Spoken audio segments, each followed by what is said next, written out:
Okay, hey y'all, welcome back to my channel. I'm Sabrina and welcome to Sabrina's Book Nook. I figured we should just get straight to the point. If you can tell by the cover of today's video or the title of today's video, I'm going to be doing a book review on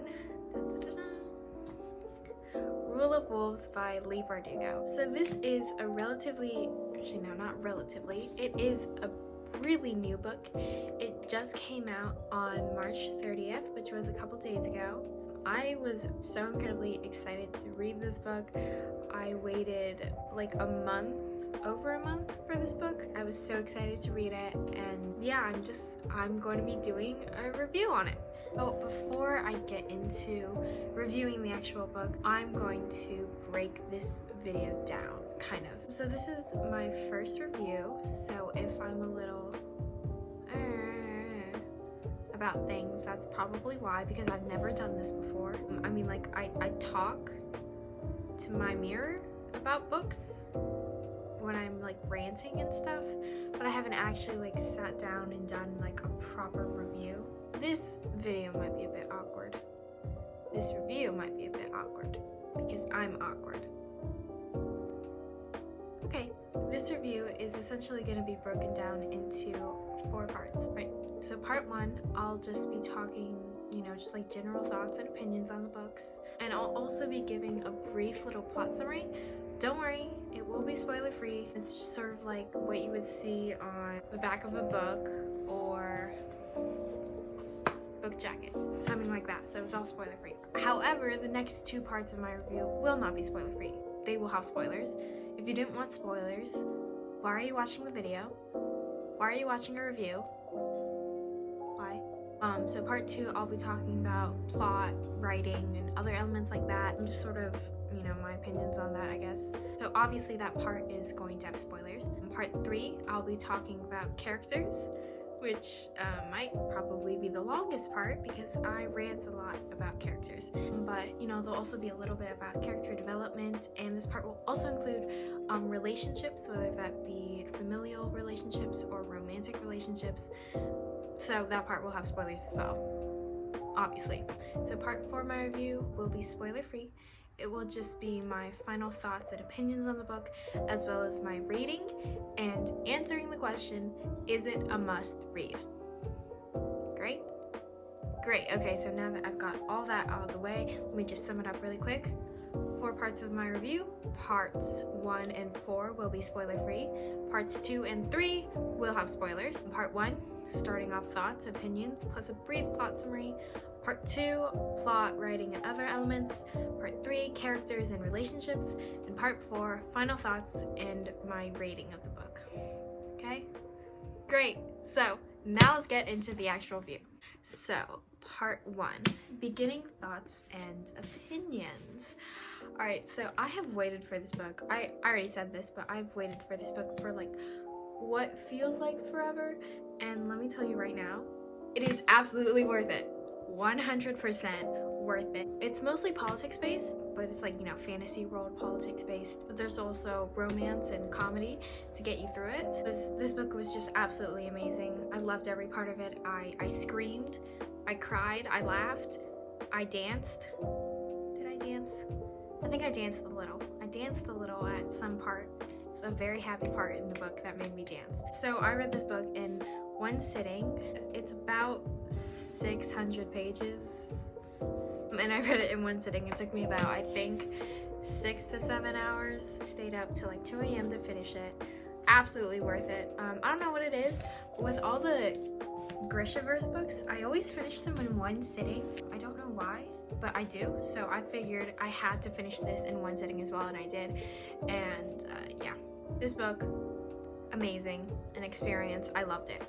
Alright, so now let me just give a brief little plot summary. So the book alternates between mainly three POVs. 1, Nikolai, the Demon King of Ravka.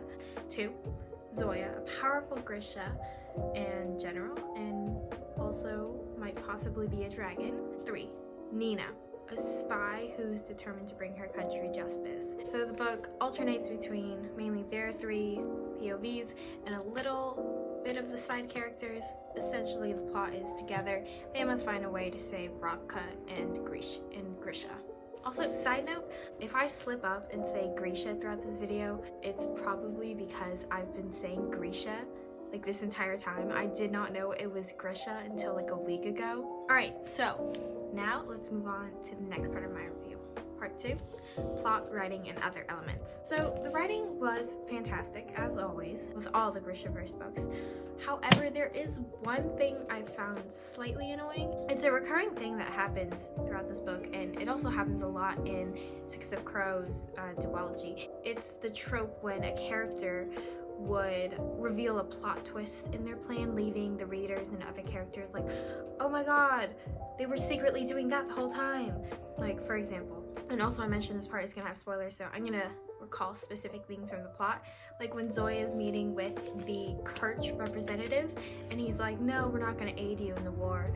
And then it's revealed that Nikolai actually was helping Noivy Zem. I'm sorry if I butchered the name, but that's how I said it. Noivy Zem, and they're gonna aid them or whatever. But it's just sort of like a plot twist of like, oh, I wasn't actually doing that, I was doing this instead. And it's a trope that happens a lot in this book. A little too much, if you ask me. That's the only thing I found kind of annoying, because I feel like it gets a little too predictable when a character has a plan and then they reveal at the end of the plan, oh no, that's not the actual plan, that was the decoy plan. Yeah, so that trope just got a bit tiring, and that's the only thing I would say that bugged me about this book. However, I still appreciate like the thought that went behind writing all these different plans and with all these different characters.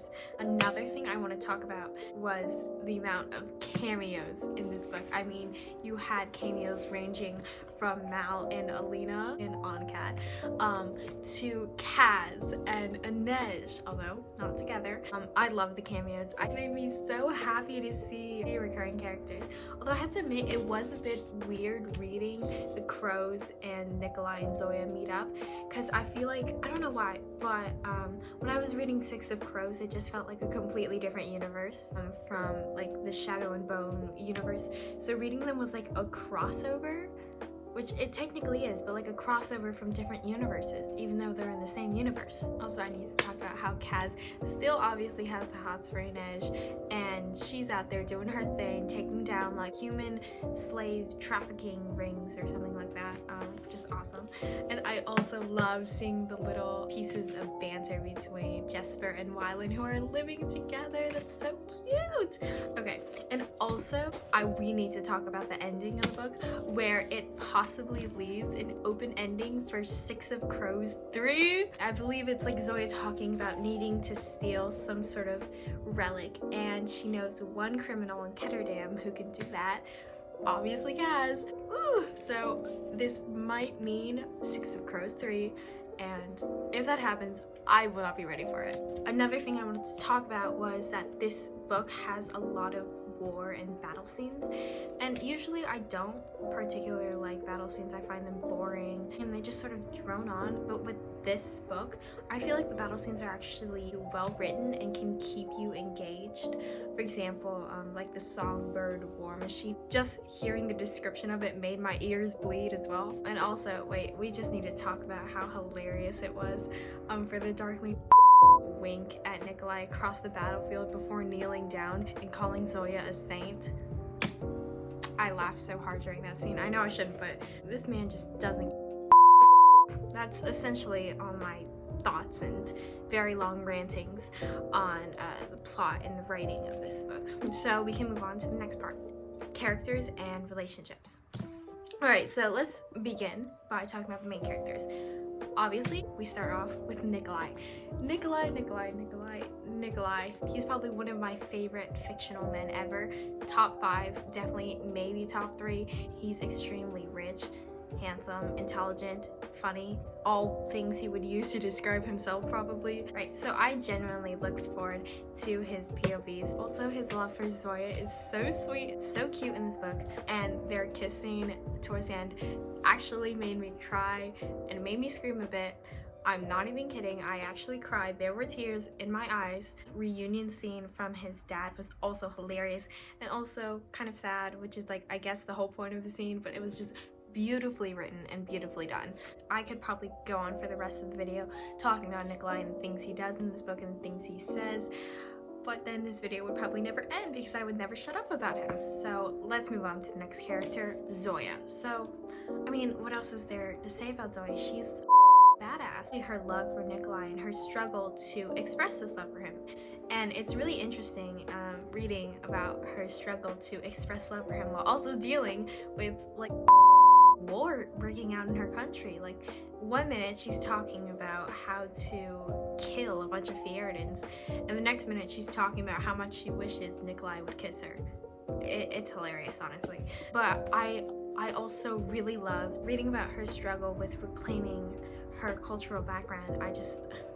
It was so sweet and it was so empowering, you know? As for character development, the Zoya in Shadow and Bone and the Zoya in Rule of Wolves are just, I feel like, two completely different characters, honestly. She's developed so much since the first Shadow and Bone book, and I love her so much, you know?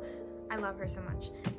Not to mention, she is the new Queen of Ravka, so if there is a new Grishaverse book coming out soon, I can't wait to see her ruling that country. The next main character we're going to talk about is Nina. Nina is possibly one of my favorite crows, although to be fair, I loved practically all of them. But this book is one of the few books where I actually looked forward to reading each character's point of view. To be honest, in King of Scars, I didn't really enjoy her point of view that much because, you know, it was just like spying and Fierda, which you know, she does in this book as well, but she's put in a new environment, and I feel like that environment is definitely a lot more interesting to read about because it's the ice court and the prince and spies and poisoning and all that stuff. When I read that scene where she found out, I'm not exactly sure how to say his name, but I think it's pronounced Horan.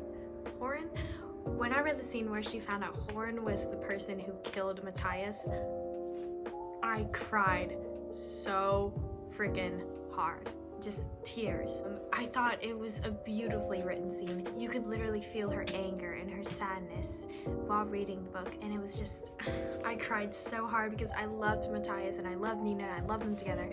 And reading the scene where Nina finally gets to confront his killer, although it's an incredibly sad scene, it's also sort of a relieving one. Basically, meeting his killer and finally getting the resolution she needs to his death, she's able to move on because after she confronts his killer, she's finally able to pursue her relationship with Han. And I just think, you know, that scene was just so well done because not only does she finally get to unleash the last of her grief, but it also lets her be able to move on and pursue a new romantic relationship. Alright, so now let's talk about some supporting characters. Mayu. I have to admit, I don't like Mayu. I didn't really like her character. I just feel like she didn't really change much throughout the book besides her loyalty from the Shoe Queen to fighting for Ravka. I thought that was nice, but at the same time, I just don't like her, and this is probably a personal bias, but I don't like her because I really loved Isaac and she killed him, even though she was in love with him as well, I guess. Yeah, I don't even like her, but I did appreciate, you know, her love for her brother and all that. So the next and final character we're going to be talking about is the Darkling. This is the first time we're reading his point of view in a book, and I have to admit, reading his perspective completely changed my outlook on him. You just realize that his only goal is to just rule Ravka. His only personality trait basically is just ambition, and you can just sort of see how he plans to manipulate a person, or how he goes through with manipulating a person. And I think it's really freaky to see his point of view and just see how he thinks and how he acts, because it's one thing to look at it from Alina's point of view, and it's another thing to look at it from Darkling's point of view, obviously. I think in the end, all he really wanted was to just have the people of Ravka love him, which I think is really sad, but at the same time, he was a mass murderer. At the same time, he's kind of hot. However, I am very excited to see Ben Barnes play him as the Darkling. So excited, so excited for that. So that's basically all my rantings about the characters. So let's move on to part 4 of the review, final thoughts and rating. Like I said before in the beginning of the video, this book is absolutely amazing. That's the back of the book.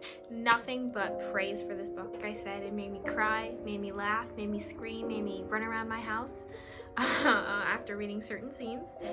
And the ending gives me so much hope. Very open ending, but gives me a lot of hope. Yeah, that's basically just all my thoughts and rantings about the book. So, what did I rate this book? Well, this should be pretty obvious, but I rated this book an absolute 5 out of 5 stars. 5 out of 5, perfect book. This is just a perfect book. I loved it. I loved it so much. So, is it a must read? 100% yes. Yes, yes, yes, yes, yes, yes, yes.